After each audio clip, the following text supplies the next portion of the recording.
Now it should be working. Okay. 1, 2, 3. So I will start making the questions and maybe you can just Así que choose empiezo who's going haciendo to las answer, or the preguntas three of them. y podéis elegir First entre one, vosotros How quién las va a can you bring contestar. together these La holistic primera ideas es cómo you podemos proposed unificar with the estas reality ideas of a rigid holísticas que public proponéis education? con la realidad de un sistema educativo público muy rígido. Start. Well, perhaps I start with Bueno, what tal my vez empiezo experience yo is, con mis since I've worked experiencias, with quite a few cities ya que he around the trabajado world, con muchas ciudades where por when todo I el talk to the mundo, mayor or I talk to the donde governor of the tengo que state, hablar con there el is an alcalde o enthusiasm, con el gobernador but del then there is the estado hard y hay un reality entusiasmo, that, pero luego there are llega la school dura programs realidad and there's de que hay certain- un and programa it's escolar very detailed description. con una Yo descripción voy a muy hacerlo detallada, en español, ¿verdad, no? temática. Sí, mejor en español. Continúa perdón. en español. Sí. Ya, switch. Ya hago el cambio. Cuando estoy trabajando en varias ciudades o en provincias, hay un gran entusiasmo, pero después de la realidad de la vida, exactamente como la pregunta lo pinta, que es muy difícil. Por eso, entre otros, diseñé el sistema de la fábula, porque les pido, mira, son 3 minutos para arrancar. No tienes 3 minutos, porque la primera cosa que dicen los maestros es que no hay tiempo. No hay tiempo para algo nuevo. Pero 3 minutos, no me dan 3 minutos. Y pues los 3 minutos es uno. Segundo, lo que yo pienso que Fritjof y Satish también han realizado en el pasado es que cuál es la regla con cual tú tienes que cumplir. Tú tienes que enseñar la física tal y tal cosa tal año. Tú tienes que enseñar la geografía tal y tal cosa este año. Y nosotros hacemos mapas mentales que indican que todo lo que ustedes tienen que enseñar está dentro de nuestro sistema. Está. Es decir, que ustedes no van a ser incumplidos, solamente la manera de hacerlo. Yo pienso que el más grande cambio es más en la mentalidad del maestro, la maestra, la profesora, que en el pasado siempre tenía que saber todo. Y este es el cambio. Y este requiere un diálogo, una formación, que a través de la formación es posible de entrar en un cambio de cultura de la enseñanza. In California, En California we have worked a lot hemos with this trabajado problem for mucho con about este problema 15 years now, durante los últimos 15 años we ya have found some very good solutions. y hemos encontrado unas soluciones But muy these buenas, solutions cannot pero be estas copied soluciones no here pueden ser copiadas because aquí the cultural context is porque el different contexto cultural and es the, distinto system of education y el is sistema different. educativo también So es what you need diferente. to do is Así you que need lo que to debéis adapt hacer vosotros those es to adaptar your local situation. esta metodología a vuestra Nevertheless, situación I local. can say a few Sin general embargo, things puedo decir which algunas I think cosas can be generales applied que here creo too. que podrían ser aplicadas You aquí también. cannot change the whole No se puede educational cambiar system todo at el sistema once. educativo de You golpe. cannot change the Spanish national curriculum No se puede at cambiar el once. programa You escolar cannot even nacional change español de the golpe. educational Ni siquiera se system puede in cambiar el Mallorca sistema at educativo once. de Mallorca But de what you golpe. can do Pero lo que sí is podéis hacer you can make change in certain es schools. hacer cambios en ciertas So you can escuelas, have model schools de tal manera que that tengáis are escuelas the modelo pioneers.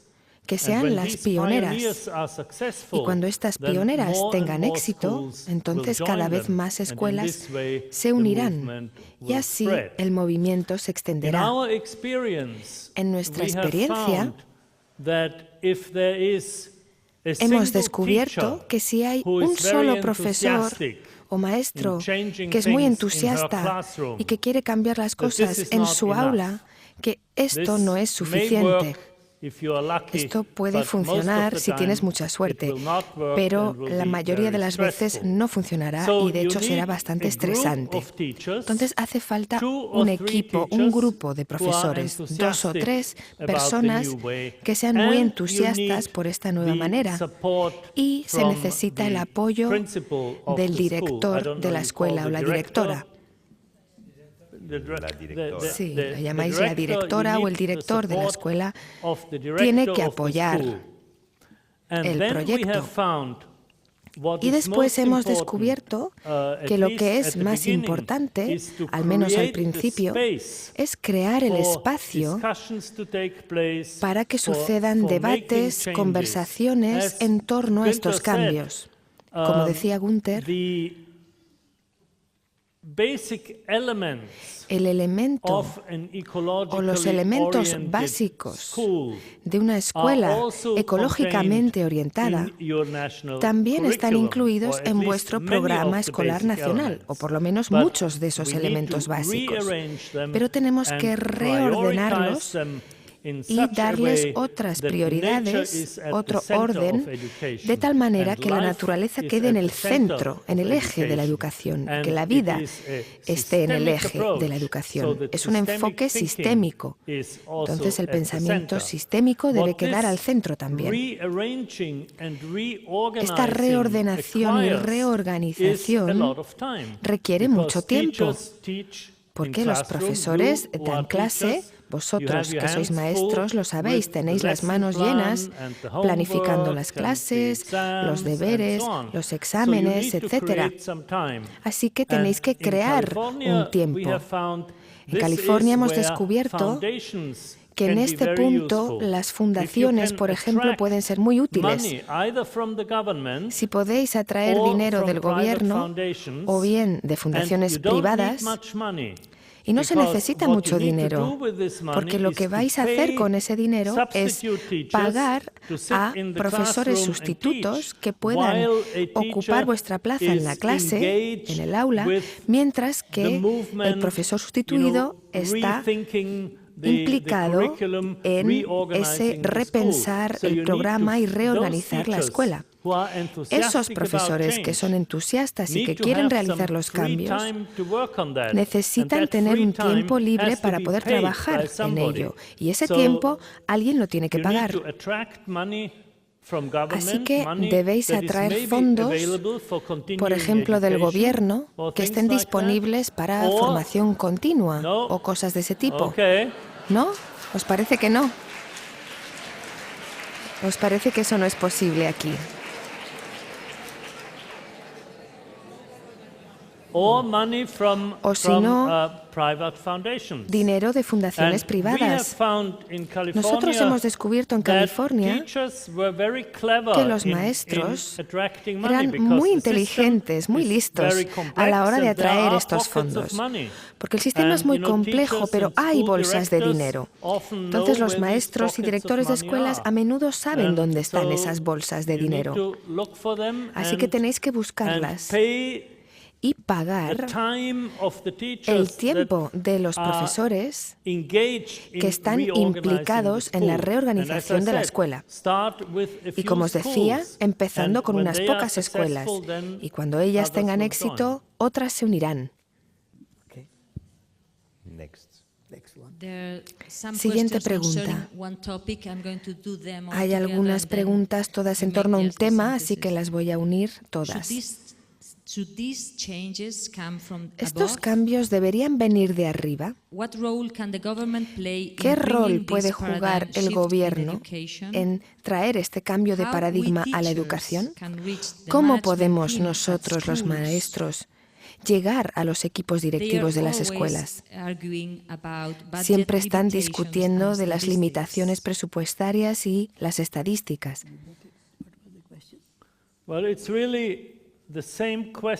En realidad es la misma pregunta en más detalle. ¿Debería el cambio venir de arriba hacia abajo?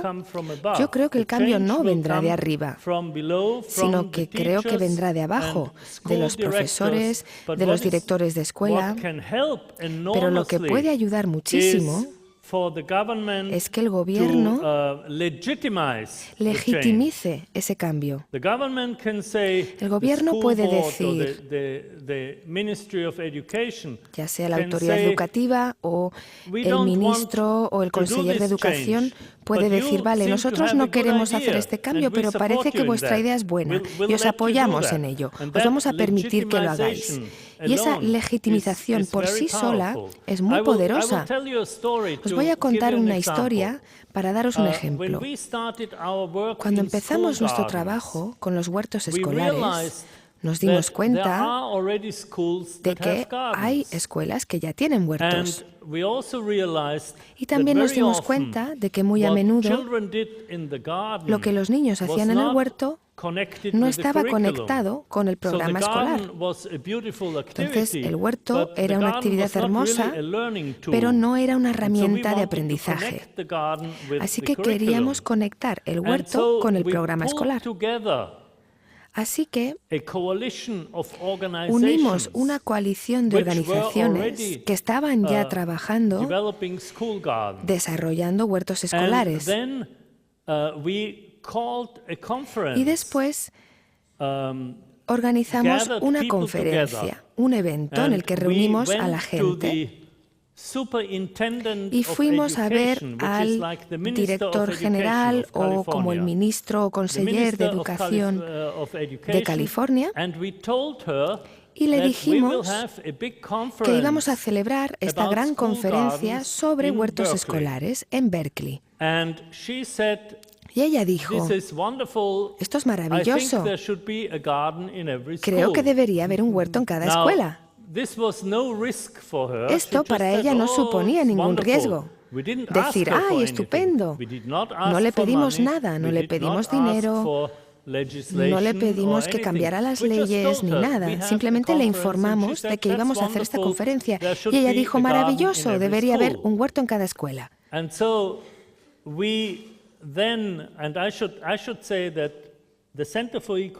Debería deciros que el Centro para la Alfabetización Ecológica tiene un director ejecutivo, una directora ejecutiva, que se llama Zenobia.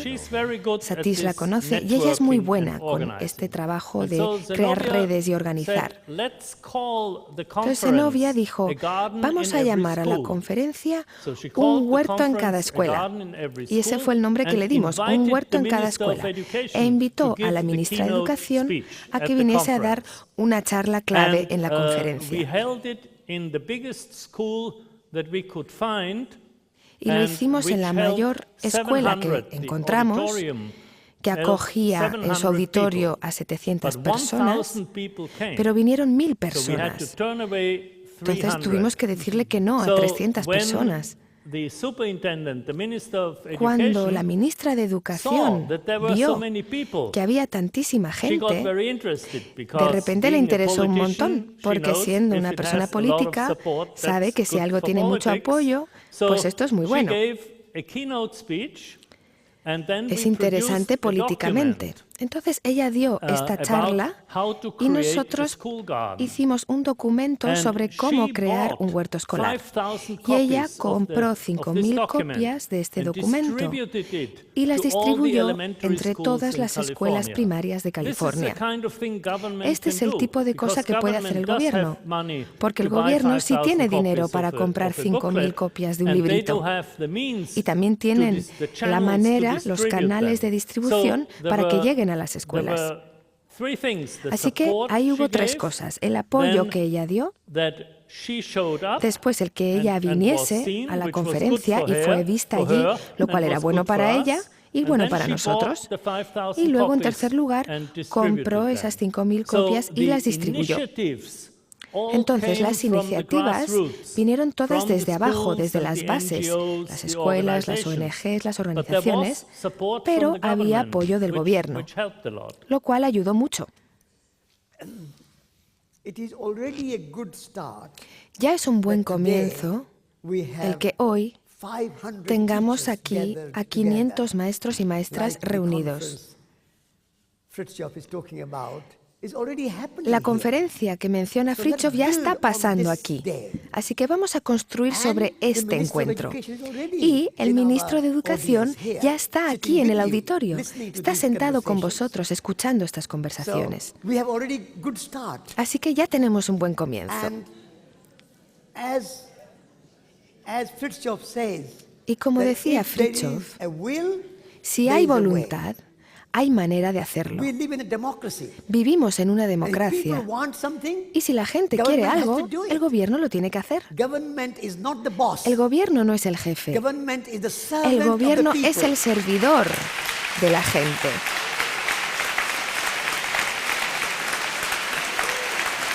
El gobierno está al servicio del pueblo.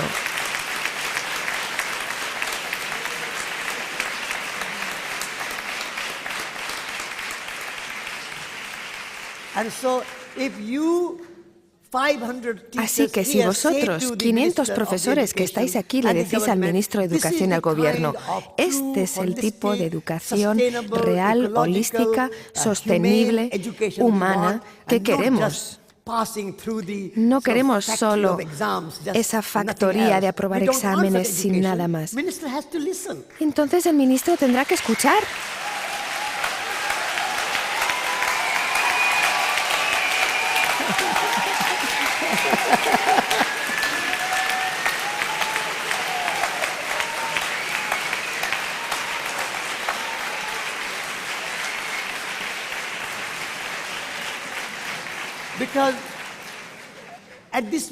Porque en este momento el medio ambiente, la ecología, la sostenibilidad son temas muy urgentes. No son algo que es un hobby, una afición, algo para pasar el rato. Son el tema central de nuestro tiempo.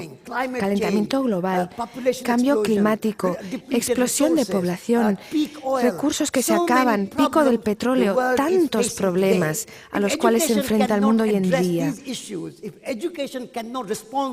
Si no puede abordar estos temas o responder a estos temas, entonces la educación está caduca, es inútil. La educación tiene que abordar los temas de nuestro tiempo, los temas urgentes de hoy.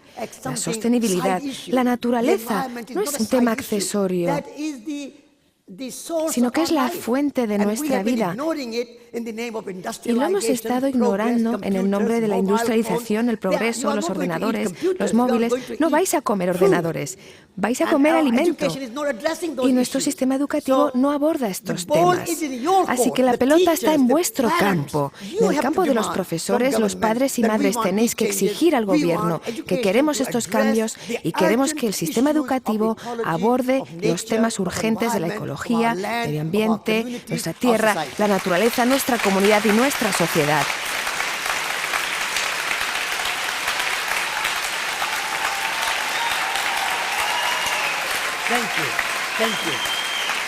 Muchas gracias.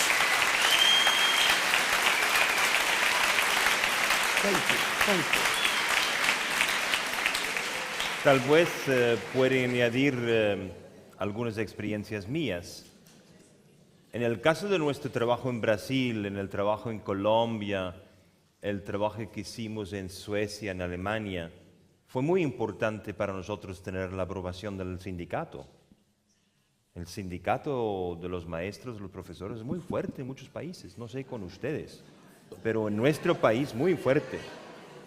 Y le comento que en el caso de Brasil, el alcalde dijo, me encanta todo, pero si tú no obtienes la aprobación del sindicato, no puedes hacer nada. Y mejor que no dices al sindicato que yo tengo ya tú tienes mi acuerdo. Porque si en el caso que sepan que tú tienes el acuerdo conmigo, van a votar en contra. Pero nosotros, es importante, tenemos que trabajar con las instituciones que están manejando la realidad. Y yo no diría que es solamente de abajo para arriba, solamente de arriba para abajo, es con todos. Es un sistema. Y nosotros tenemos que trabajar con todos. Pero hay un grupo que no podemos olvidar, son los niños. Porque yo tengo la experiencia que cuando hay un bloqueo total a todos los niveles, pero cuando nosotros nos ponemos delante de una clase con niños de 6, 7, 8 años y son entusiastas y los niños lo quieren, pues yo me pregunto cómo es posible que las otras clases, sindicato, gobierno, papás y maestros no lo harán. Y por eso tenemos que dar el chance, la oportunidad, que hagamos pruebas, que hagamos muestra que hagamos ensayos con los niños. Y hoy no hay nada más contagioso que un niño feliz, un niño entusiasta, un niño que llega a la casa y enseña a los papás de lo que ha aprendido durante su día en el colegio. Por eso no olvidemos que a pesar de toda la importancia de todas las infraestructuras, los niños son nuestra prioridad. Bueno, very good, very good. Children are upright.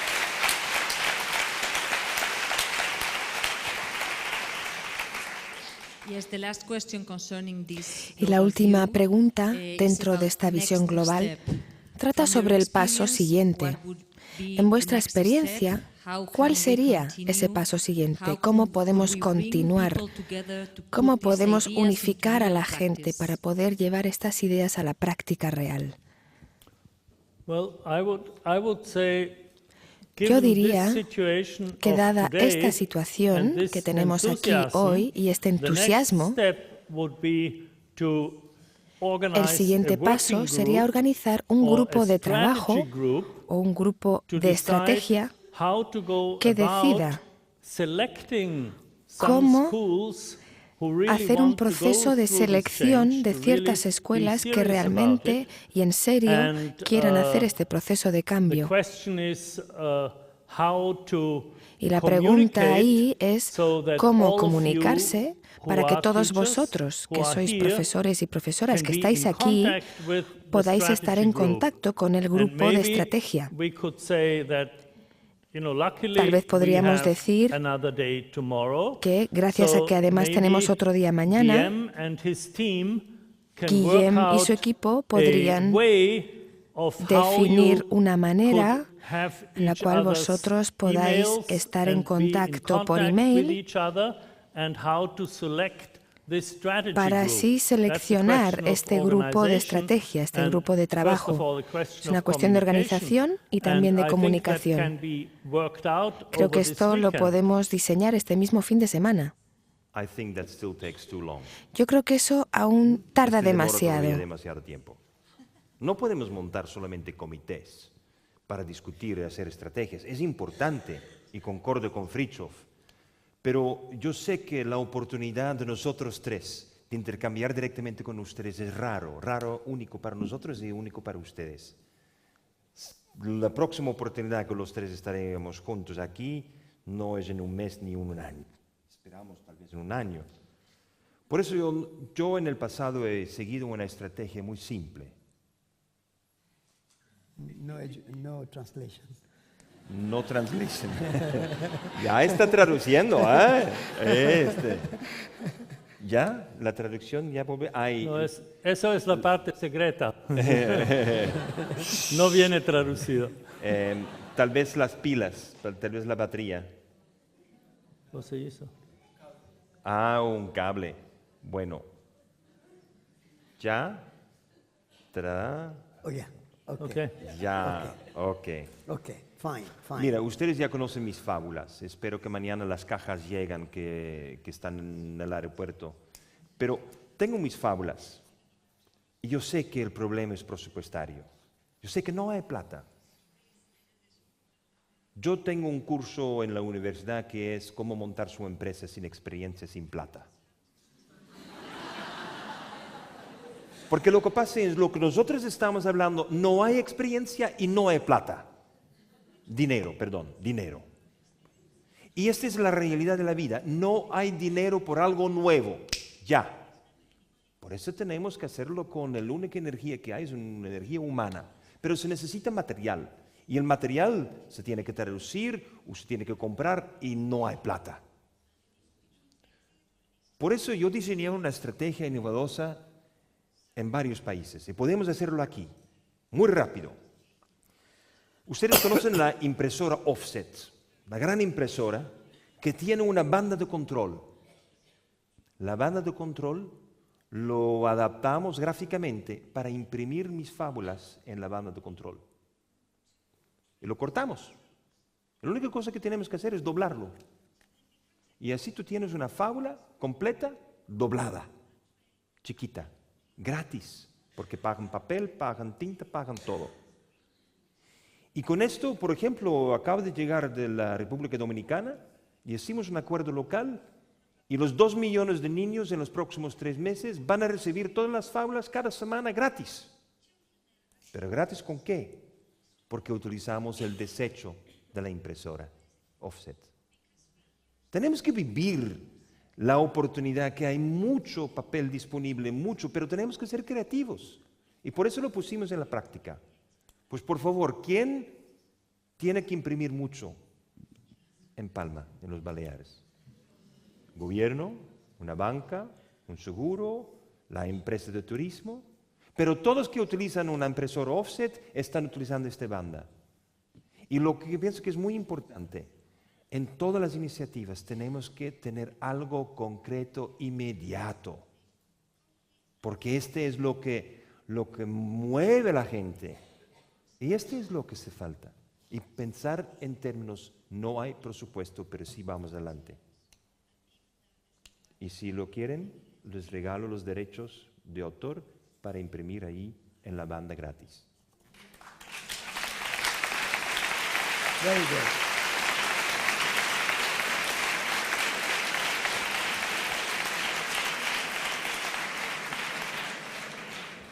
May I just ¿Puedo responder, por favor? Creo que es una idea excelente, pero no excluye el hacer un grupo estratégico, porque imprimir un documento no cambia las escuelas, las personas cambian las escuelas. Si no tienes un grupo de trabajo unido, entusiasta, que colabore, se pueden imprimir miles de copias de tus libros y esto no cambiará nada. Se necesitan las personas detrás. Entonces, aunque es una idea excelente, creo que no niega la necesidad de crear un grupo estratégico y avanzar el proceso y mover a las personas. Creo que esto es muy importante. Ay, yo no dije eso. Bueno, si lo dijo la traducción, entonces estuvo mal traducido. Yo entiendo tu castellano. Entendiste mal.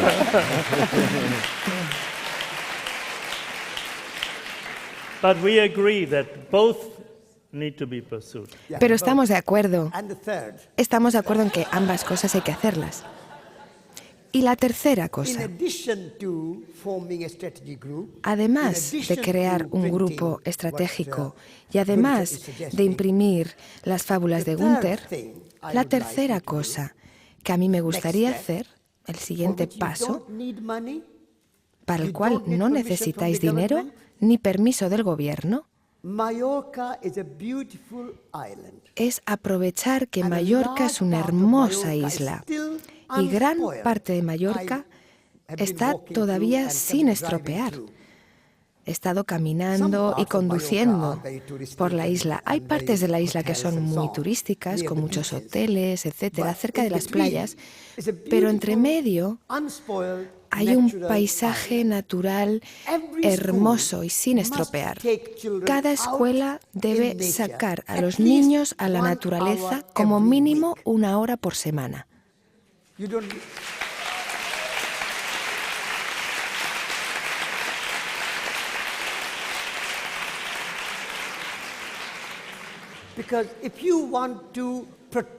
Porque si queréis proteger la naturaleza, hay que amarla.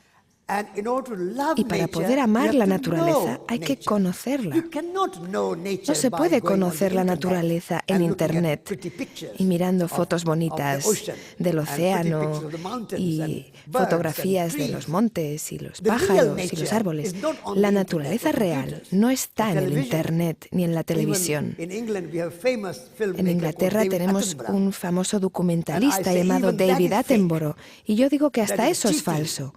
Es hacer trampa, decir que conoces la naturaleza viendo documentales. Los maestros, las escuelas, los padres y madres deben unirse para decir dentro del programa, como parte del currículo de ciencias o de estudios naturales o medioambientales, vamos a salir y aprender ahí, de ella, paseando en la naturaleza. En el Small School, en mi escuela, decíamos, un día a la semana, la naturaleza es el aula. Y la naturaleza es el mayor libro. No hay mejor programa escrito en ningún ordenador que el programa de la naturaleza ahí fuera. Así que coged a los niños y sacadlos a la naturaleza y disfrutad. Caminar es sano, sus cuerpos serán más ágiles, los maestros también. El aire fresco. Llevadles a nadar al mar, a caminar por el monte y no necesitáis dinero ni permiso del ministro de Medio Ambiente. Y de hecho os da permiso. Él está aquí. Por favor, señor ministro, ¿usted les da permiso para que lleven a los niños a la naturaleza? El ministro asiente. Así que tenéis el permiso del gobierno, del ministro de Medio Ambiente. No necesitáis dinero, ni papeles, ni nada. Amar y proteger a la naturaleza es nuestra responsabilidad primordial. Porque nacemos de la tierra, nuestra ropa, nuestras casas, todo viene de la naturaleza y estamos desconectados. No necesitamos permiso y si el gobierno se mete en medio, id a hacer una acción no violenta. Decidle, gobierno, estás ciego. Si ignoramos la naturaleza, ignoramos todo. La vida está basada en la naturaleza.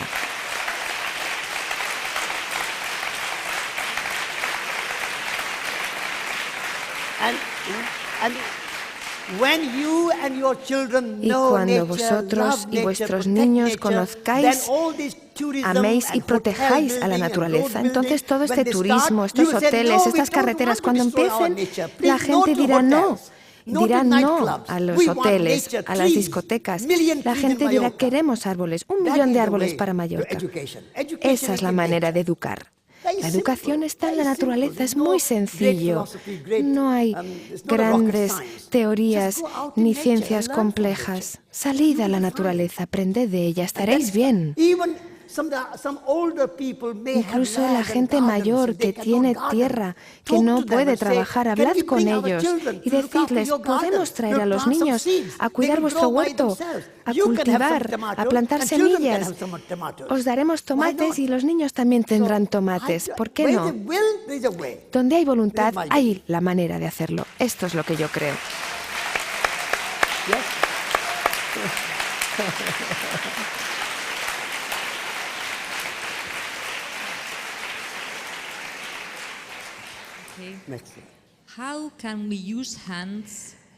¿Cómo podemos utilizar cabeza, corazón y manos dentro de un programa y unos contenidos fijos?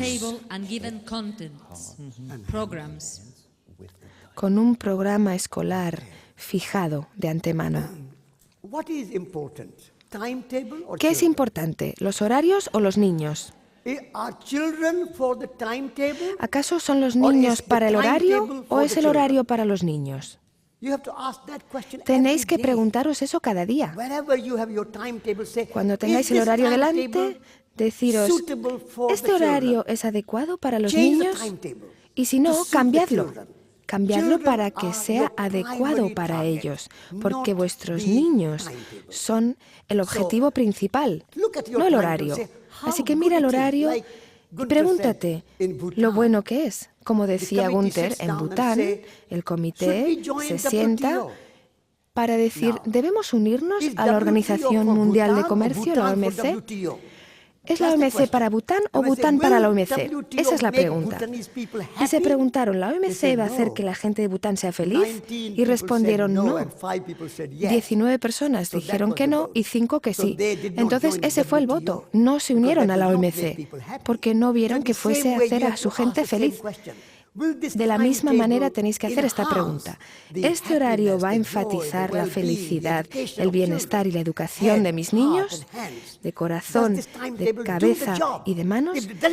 ¿Este horario cumple con lo que tiene que hacer? Si no lo cumple, cámbialo. Lo que ha sido hecho por humanos puede ser cambiado por los humanos. Los horarios los han hecho personas y los pueden cambiar las personas. Vosotros deberíais ser maestros de vuestro horario y no los esclavos del horario.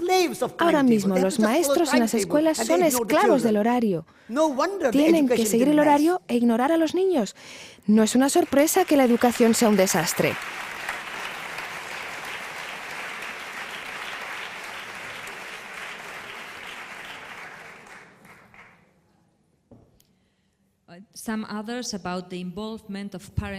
Otras preguntas sobre la implicación de los padres y madres en la educación. ¿Cómo podemos aplicar estos cambios en casa? ¿Qué pensáis de que los padres y madres participen unas horas a la semana en el aula? ¿Cuáles son vuestras experiencias con esto?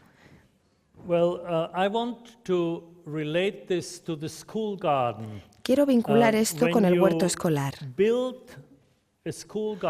Cuando se instala y se diseña un huerto escolar, la mayor parte de las escuelas no tienen los materiales, las herramientas, las cosas necesarias.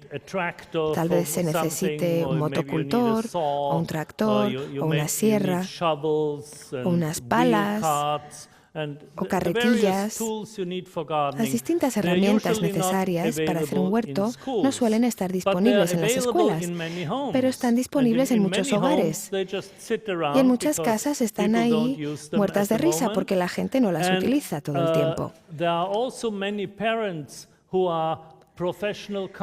También hay muchos padres y madres que son carpinteros profesionales o que tienen una camioneta para transportar cosas. Entonces, cuando los padres, madres y profesores trabajan juntos y se entusiasman con la creación de este proyecto para el beneficio de los niños, entonces los padres y madres de manera natural se van a ofrecer para ayudar. Entonces, no es que hay que tener un horario en el cual vengan los padres una vez por semana, sino que depende del proyecto. Y un efecto secundario muy importante, o tal vez sea el efecto primario de esto, es que ayuda a construir la comunidad. Cuando los maestros trabajan con los padres y madres, con algunos empresarios del pueblo o de la ciudad, junto con el director de la escuela, con los administradores y con algunas personas del gobierno, todos crean una comunidad de aprendizaje juntos. Los niños, padres, madres, profesores, administradores, políticos, etc. Así se tienen las herramientas prácticas para construir el jardín, el huerto, y además se está formando la comunidad, lo cual es muy importante desde el punto de vista sistémico del aprendizaje. Estuve en Brasil en los años 90 y tuve el gran privilegio de conocer a uno de los mayores pedagogos de la historia, creo yo, Paulo Freire. Paulo Freire era un genio, porque cuando me uní a su trabajo en las favelas, veía que sabía motivar a las personas de la comunidad para que aprendiesen a leer y escribir en un par de semanas. Yo tardé un año en aprender a leer y escribir y no creo que sea el más tonto del pueblo. Pero yo no podía aprender esto tan rápido. Y para mí, estar expuesto a Paulo Freire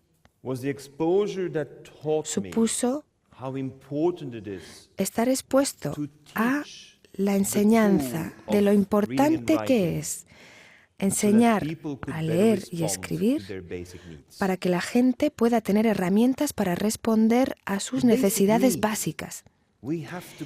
Las necesidades básicas hay que tenerlas muy presentes. No se trata solo de enseñar a los niños, sino que se trata de enseñarles a vivir. Y eso significa poder tener agua potable, comida de calidad, hogares sanos, sanidad, generación de empleo, energía, ética. Lo que para mí es muy importante es que la escuela no debería estar separada. Aquí está la escuela, aquí están los padres, madres y la comunidad. No, es todo uno. Y si somos excelentes a la hora de llegar a los niños y niñas, también tenemos que serlo en llegar a los padres y madres. Y tal vez la mejor manera sea precisamente a través de sus hijos. Y los padres y madres también pueden llegar a los maestros a través de los niños. No solo quejándose, como hacemos tanto, sino buscando la manera en que conjuntamente podamos responder a las necesidades básicas de la comunidad. Y esto lo aprendí de Paulo Freire. Muchas gracias. También hubo una serie de preguntas sobre la dificultad de desaprender antiguos patrones. Y dicen, ¿cómo podemos desaprender nuestros patrones antiguos? ¿Cómo podemos aplicar un enfoque sistémico en nuestra vida diaria?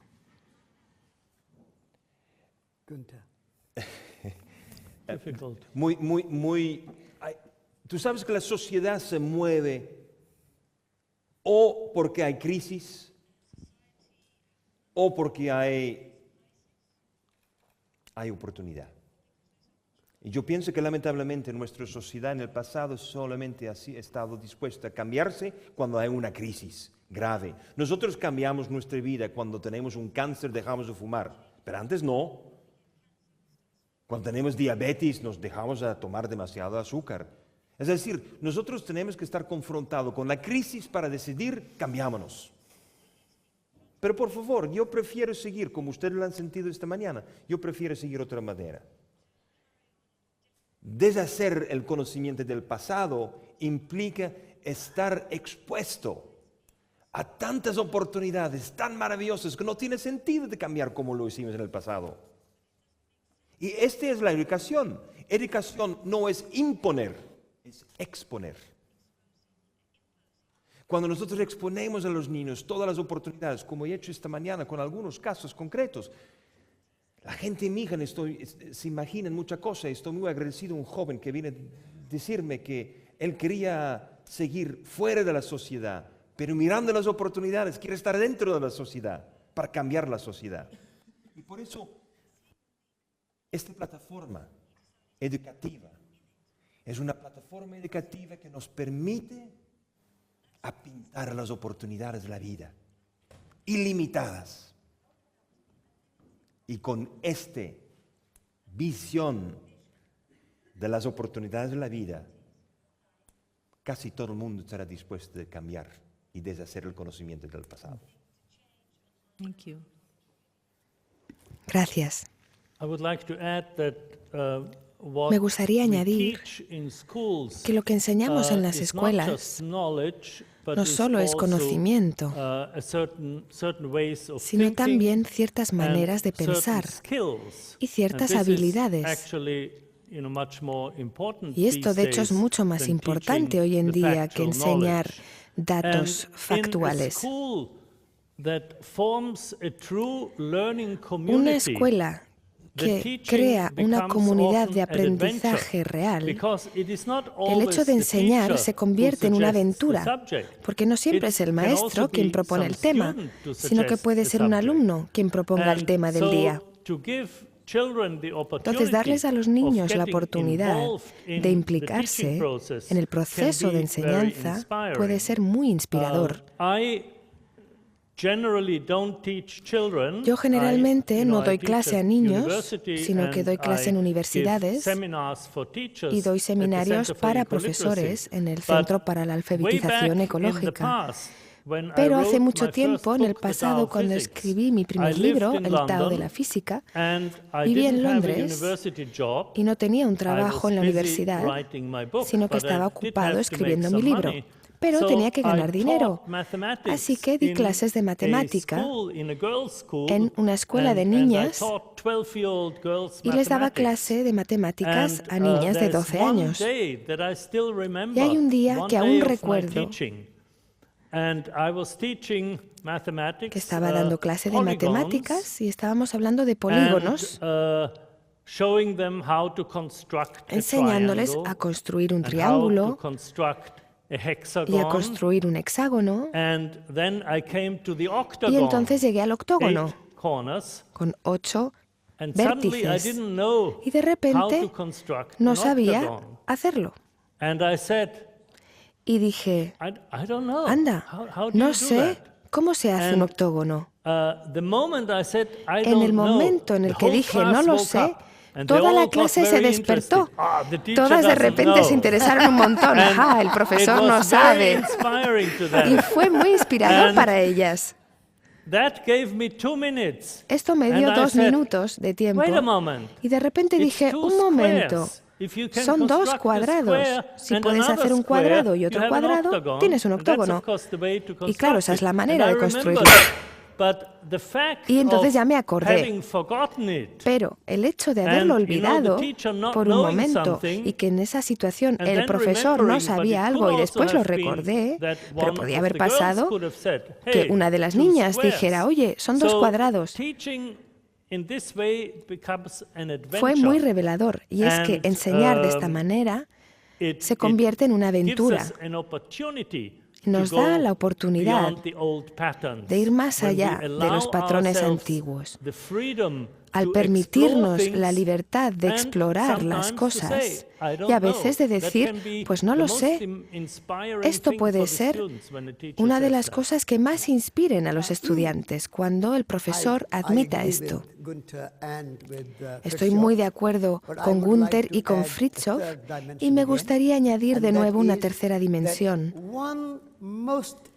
que es que uno de los desaprendizajes más importantes que hemos de realizar es desaprender la idea de que hacer trabajo físico, manual, sea algo para los no educados.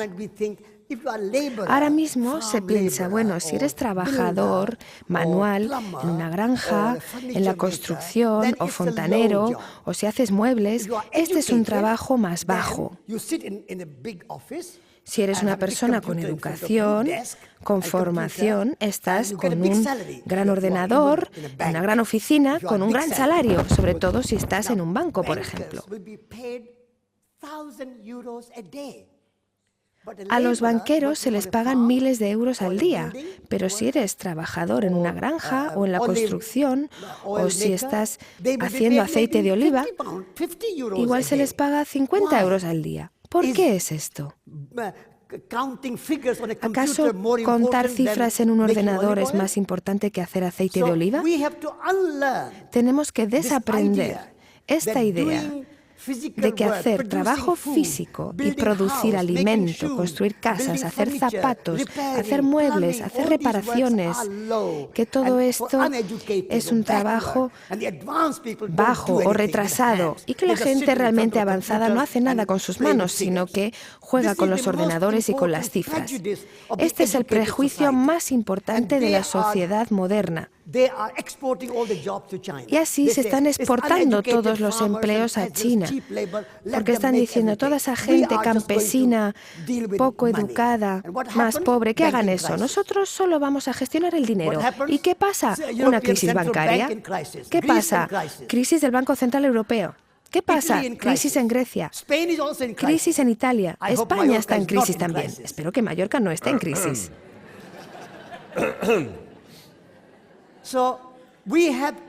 Así que tenemos que devolver la dignidad al trabajo manual.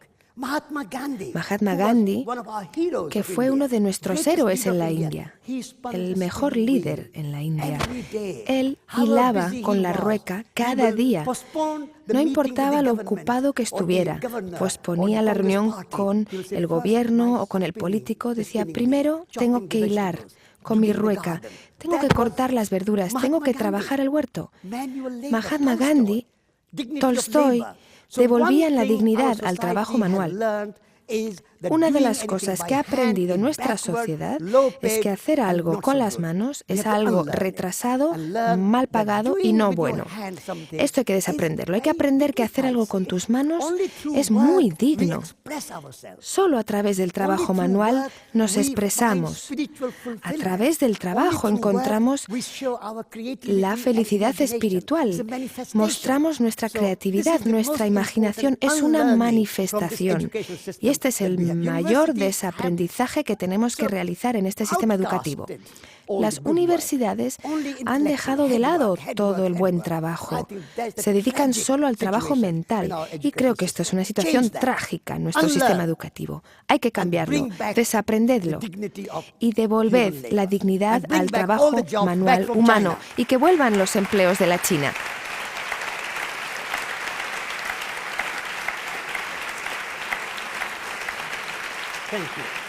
Gracias.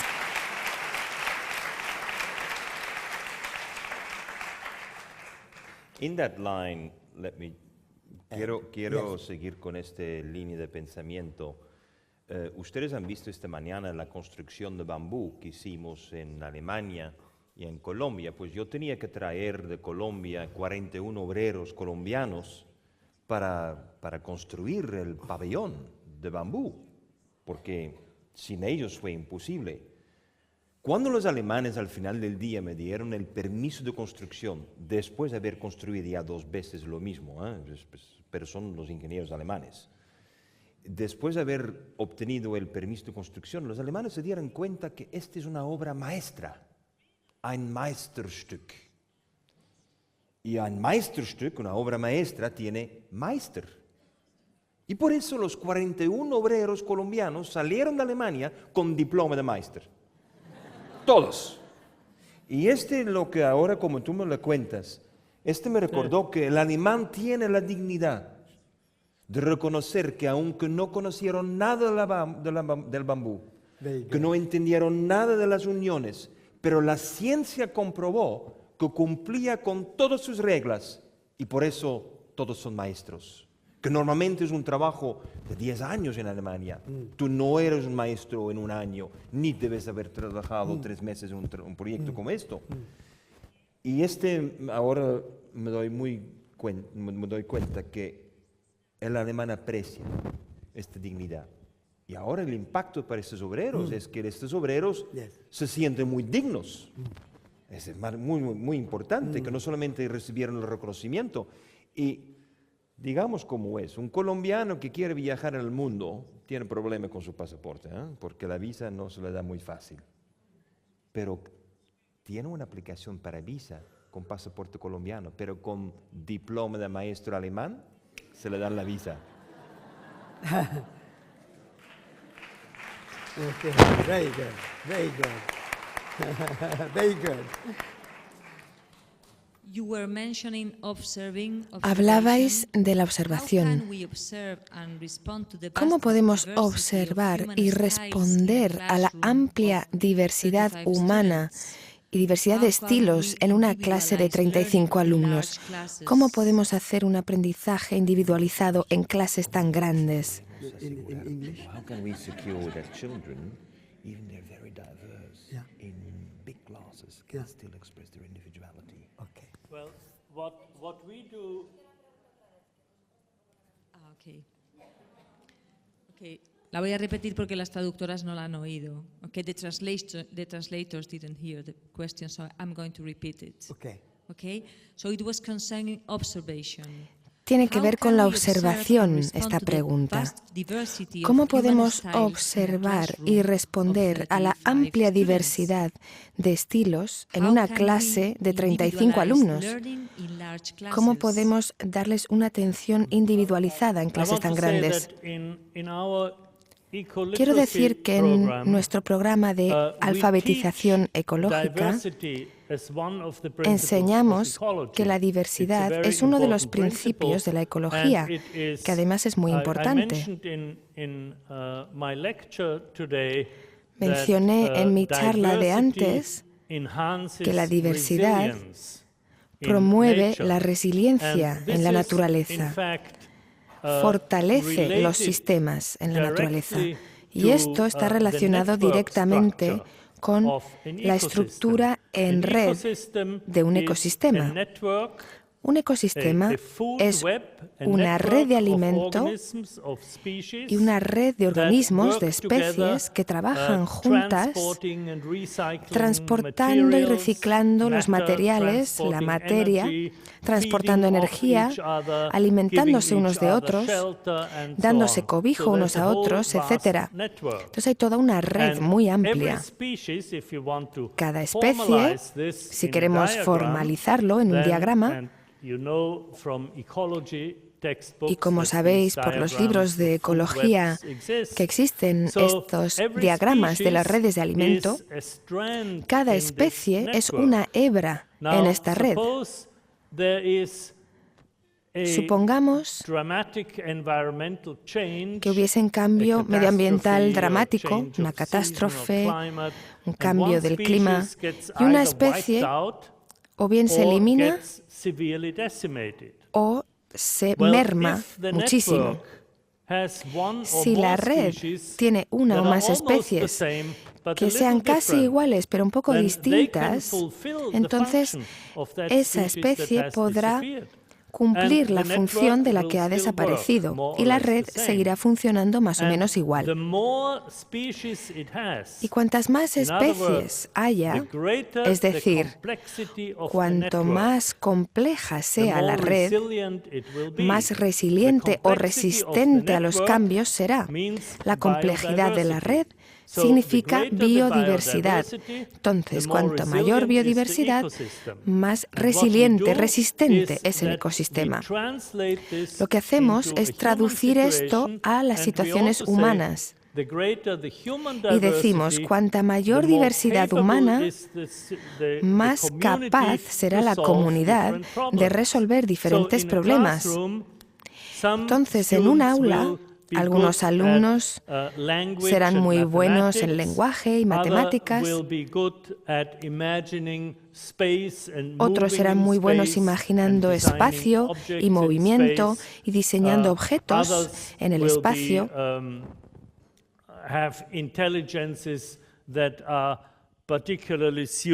Otros tendrán inteligencias especialmente adecuadas, por ejemplo, a contar cuentos o a hacer cosas físicas, etc.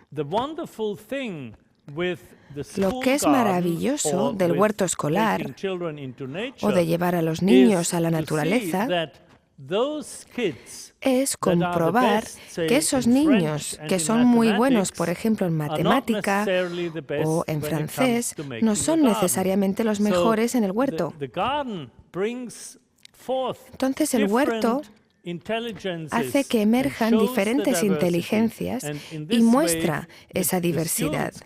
De esta manera, los estudiantes podrán así apreciar la diversidad. La diversidad es una ventaja, pero solo es una ventaja si la comunidad está totalmente interconectada. Si la diversidad hace que la comunidad se divida en partes y unos digan yo no quiero trabajar con aquel porque no tiene la misma pinta que yo, porque es distinto a mí, entonces esto crea conflicto. Entonces, en una comunidad interconectada, la diversidad es una enorme ventaja. En California tenemos escuelas muy diversas. En algunas de ellas se hablan 11 idiomas o más. Y de nuevo, ese huerto, con la implicación de los padres y madres, hace que si hay un problema, por ejemplo, que una verdura no crece por algún motivo, o que aparece una plaga, puede que haya un padre coreano que diga, anda, este problema lo tuvimos en Corea y yo aprendí de mi abuela que lo que se puede hacer es esto. Porque tienen un tremendo conocimiento. Los sistemas agrícolas tradicionales y esas comunidades tradicionales tienen mucho conocimiento de agricultura ecológica. A menudo, estos padres y madres aportarán soluciones que a los profesores nunca se les hubiesen ocurrido, porque vienen de otros lugares o de otros periodos históricos. Así podemos de nuevo apreciar la diversidad. Por eso utilizamos el huerto escolar y la cocina escolar para enseñar sobre la diversidad. En nuestras escuelas, en la cocina, hay un enorme mapamundi y los niños colocan pequeños banderines en las diferentes zonas representando los alimentos que están cocinando, comida africana, india, mexicana. Y junto con el alimento aprenden la historia del país, la geografía del país. Así que la cocina no es solo para cocinar, sino que también es para aprender. Creo que eso va muy en tu espíritu, Satish. Y todo esto hace que se aprecie la diversidad. Así que no es una cuestión de cómo gestionar la diversidad o cómo enfrentarse a ella, sino cómo utilizarla como un principio importante de la ecología.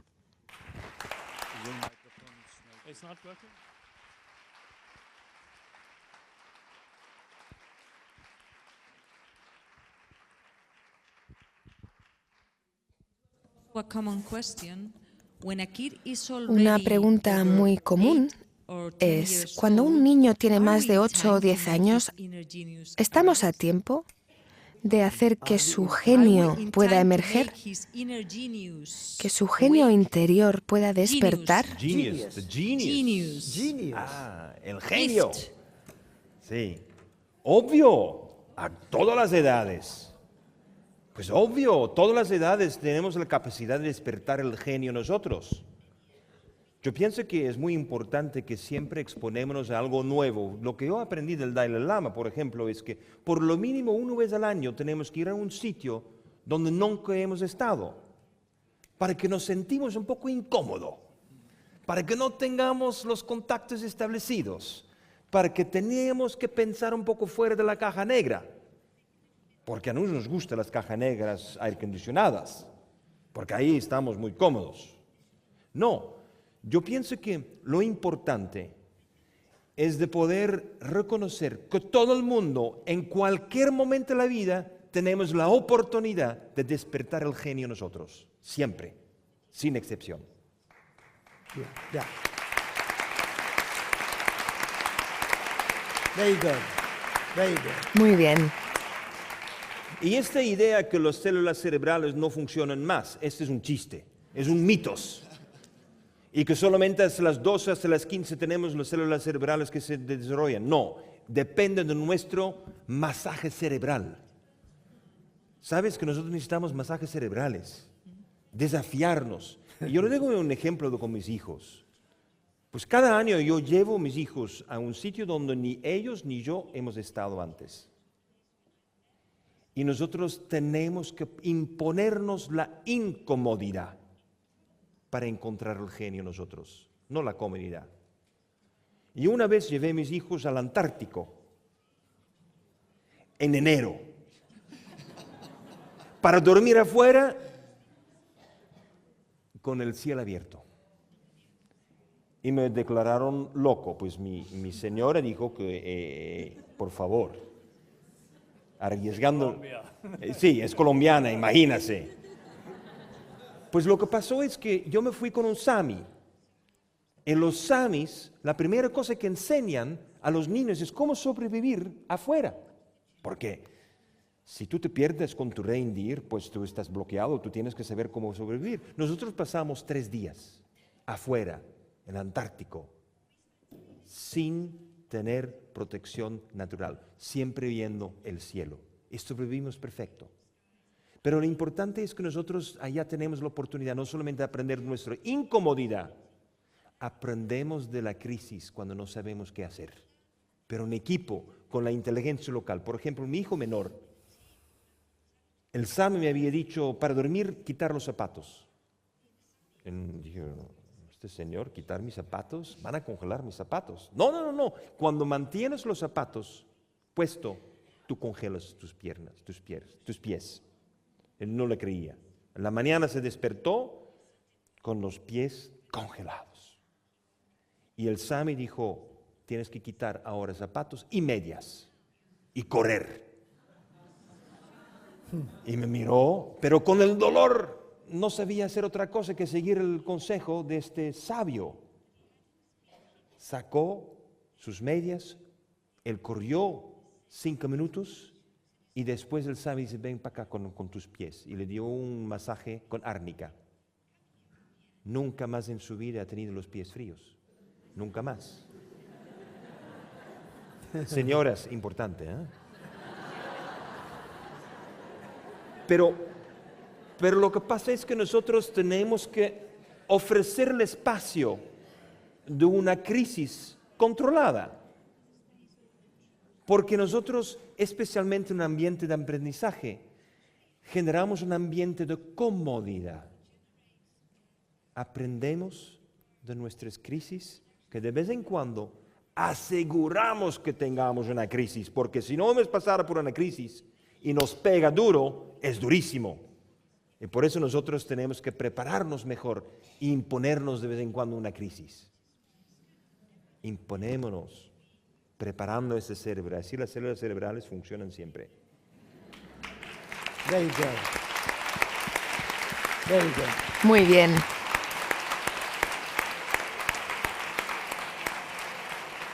Thank you. Muchas gracias. Y respecto a las crisis, también había preguntas diciendo cómo gestionaríais los conflictos en el aula. Conflictos con los profesores, conflictos entre alumnos. Okay. In the small school, En la Small School que yo fundé, hemos desarrollado una técnica para resolver el conflicto a través de la comunicación no violenta. first of all, Lo primero, we sit together. nos sentamos and juntos y decimos, Those who have difficulty and conflict, aquellos que tienen dificultades, particularly, conflicto en first of all, particular, before you speak about your lo primero es conflict, que antes de hablar Speak del about conflicto, something which you appreciate mencionad in the other person. algo que apreciáis de la otra persona. So, you don't begin with Así que your no se difficulty empieza con or la your dificultad cause for conflict, o con la but causa there del are conflicto, other things, sino something que the se other empieza person con has otra done, cosa, which you appreciate. algo que esa otra persona ha So hecho both que tú sides aprecias. appreciate. Y así ambas partes se aprecian Then el uno al otro, We say, explícitamente. now you tell, Después don't decimos, to vale, blame that you did this or ahora you did that se or you trata de did that, hablarlo sin but say, culpar, tú has hecho esto, tú has hecho lo how otro, I felt sino que habla de cómo tú te of that action. sentiste con what esa was my acción. reaction to it? ¿Cuál fue How tu I was reacción? pained or how I ¿Cómo was me he feeling sentido yo? hurt? ¿Cómo me So he just express sentido yourself dolido? so that other person can Exprésate feel compassion para que la towards otra you. persona pueda sentir second compasión hacia ti. So, Este es el first segundo thing paso. is like Entonces, lo watering the primero flower, es como regar la flor. we call it, watering Lo the llamamos flower. así, And the second regar thing la is flor. taking the weeds Y el segundo out. paso es ¿Eh? quitar la mala It's a hierba. gardening metaphor. Es una And metáfora that way, del huerto.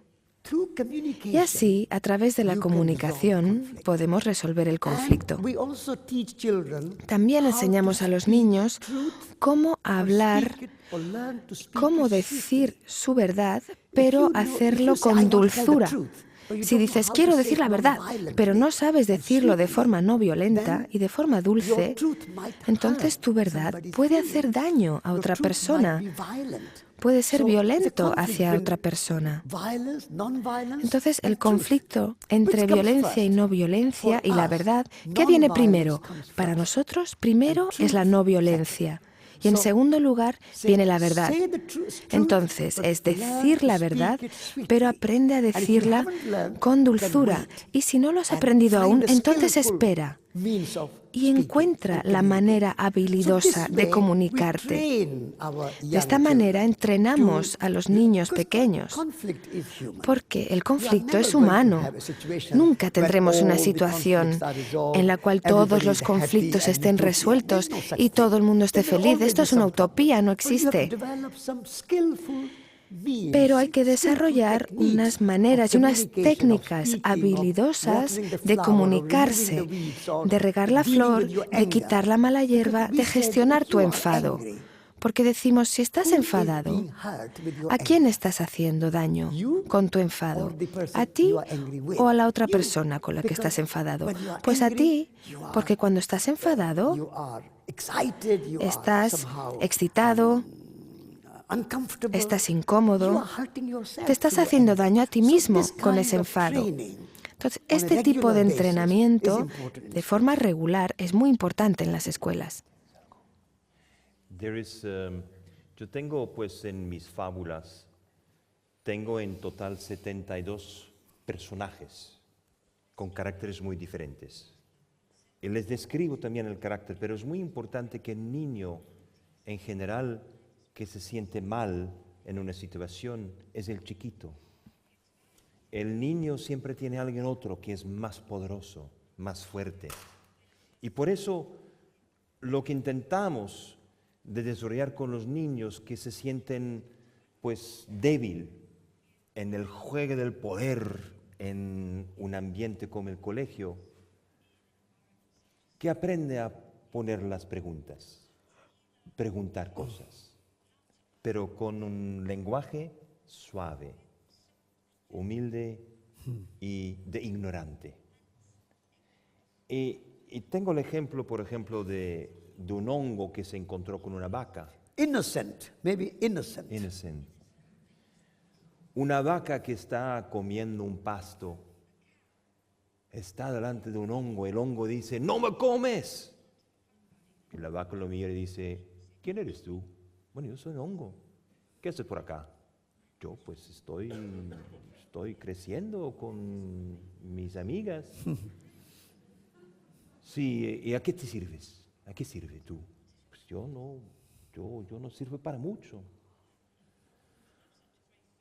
Pero estoy produciendo algunas proteínas. ¿Proteínas?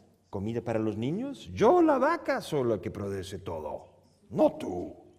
Sí, claro, usted es la productora de la leche. Sí, mi leche, mi carne, los niños me adoran, yo soy la productora. A mí permíteme preguntarla, ¿cuántas hermanas puedes tener por hectárea? ¿Por hectárea? Sí, así pasteando. ¿Cuántas vacas pueden estar aquí en una hectárea? Pues me dicen que nosotros dos juntos estamos con una hectárea todo el año, es suficiente. ¿2? ¿Y tú? Yo, millones. ¿Qué? ¿Millones? ¿Cómo es factible que ustedes tienen millones? Y el hongo dice, ¿y cuántas hijas puedes tener cada año? ¿Yo hijas? Pues yo tengo pues una ternera cada 2 años más o menos. 2 solamente. ¿Y tú? Yo puedo tener billones cada mes. Y la vaca dice, ¿y cómo ustedes lo hacen? ¿Cómo funciona? Porque con mi cuerpo esto es imposible. Pero si tú tienes millones por hectárea y millones de bebés, tú eres el mayor productor de la proteína. No, dice el hongo. Primero tú comes y después yo como. ¿Qué quieres decir? Sí, claro, porque yo puedo utilizar tu estiércol para crecer. ¿Quién quiere comer algo que está hecho con estiércol? Bueno, la paella tenía hongos cultivados en estiércol hoy, ¿eh? No, el champiñón está cultivado en estiércol de caballo. Bueno, este es un poco helado. Y la vaca dice, pero esto es imposible. No. Para usted es un desecho, pero para mí es una maravilla. Sí, pero en este caso no me parece que yo tenga mucho para contribuir en el futuro, en esta tierra. Todo el mundo va a ser vegetariano. No, dice la vaca. No, dice el hongo. Primero comes tú, después como yo, y los dos juntos vamos a acabar con el hambre en esta tierra. Very good. Muy bueno.